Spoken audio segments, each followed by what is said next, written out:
നിങ്ങൾ ഈ വീഡിയോൻ്റെ തംബ്നെയിൽ കണ്ടിട്ട് വന്നിട്ടുള്ളതായിരിക്കും എന്നാണ് NMOC റിസൾട്ട് വരിക, അല്ലെങ്കിൽ NMOCൻ്റെ റിസൾട്ട് വന്നോ എന്നുള്ളതായിരിക്കും. NMOCൻ്റെ റിസൾട്ട് വന്നിട്ടില്ല, എന്നാണ് വരിക എന്നുള്ളതാണ് നമ്മൾ നോക്കാൻ പോകുന്നത്. ഓക്കെ, കുറേ കുട്ടികൾ ചോദിക്കുന്നുണ്ട് NMOC റിസൾട്ട് എക്സാം കഴിഞ്ഞിട്ട് കുറേ ദിവസമല്ല, എന്നാണ് വരിക. ഓക്കെ, സോ എന്നാണ് ഡേറ്റ് വരിക എന്നുള്ളതിന് ഒരു ഒഫീഷ്യൽ അനൗൺസ്മെൻറ്റ് ഇതുവരെ വന്നിട്ടില്ല.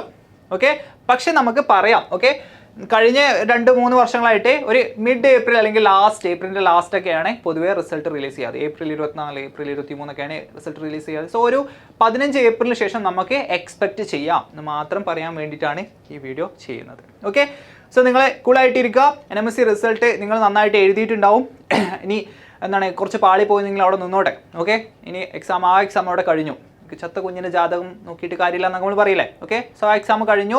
ഇനി അടുത്ത കൊല്ലം നമുക്ക് വേറെ എക്സാംസ് വരും, ISR UV വരും. പിന്നത്തെ കൊല്ലം നമുക്ക് SSLC എക്സാം എഴുതും. ഇനി അഥവാ അത് മോശമായിട്ടുണ്ടെങ്കിൽ നമുക്കത് പിടിക്കാം. ഓക്കെ, ഇനി നന്നായിട്ട് എഴുതിയിട്ടുണ്ടെങ്കിൽ നിങ്ങൾ കാമായിട്ടിരിക്കുക. നിങ്ങൾ ഓൾറെഡി ആൻസർ കീ ഒക്കെ നോക്കി എന്താണ് ഒരു മാർക്ക് നിങ്ങൾ അസ്യൂം ചെയ്തിട്ടുണ്ടാവും, നിങ്ങളുടെ മാർക്ക് എത്രയാണ്. ഓക്കെ, അത് അവിടെ വെക്കുക. ഓക്കെ, ഇപ്പം നിങ്ങൾ കോൺസെൻട്രേറ്റ് ചെയ്യേണ്ടത് നിങ്ങൾക്കറിയാം, നമ്മളെ പബ്ലിക് എക്സാം അല്ലെങ്കിൽ എന്താണ് ആനുവൽ എക്സാമിൻ്റെ ടൈം ടേബിളൊക്കെ വന്നിട്ടുണ്ട്. എക്സാം നടന്നുകൊണ്ടിരിക്കുകയാണ്.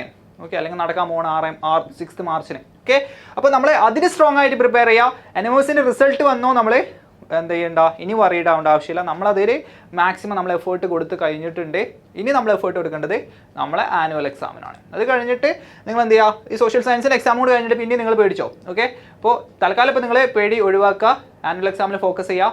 ശേഷം നമുക്ക് NMOC റിസൾട്ടിലോട്ട് ഫോക്കസ് ചെയ്യാം. ഓക്കെ, ഇത് കഴിഞ്ഞിട്ട് എക്സാം എല്ലാം കഴിഞ്ഞിട്ട് NMOC റിസൾട്ട് വരും. ഓക്കെ, സോ നന്നായിട്ട് പ്രിപ്പയർ ചെയ്തവർക്ക് അല്ലെങ്കിൽ ഹാർഡ് വർക്ക് ചെയ്തവർക്കൊക്കെ കിട്ടും. ഓക്കെ, ഇനി അഥവാ ഞാൻ നേരത്തെ പറഞ്ഞ പോലെ കിട്ടിയിട്ടില്ലെങ്കിൽ നിങ്ങൾ വിഷമിക്കണ്ട, നിങ്ങൾക്ക് ഇനിയും ചാൻസുകൾ വരും. സോ അത്രയും പറഞ്ഞുകൊണ്ട് വീഡിയോ നിർത്തുന്നു. All the best.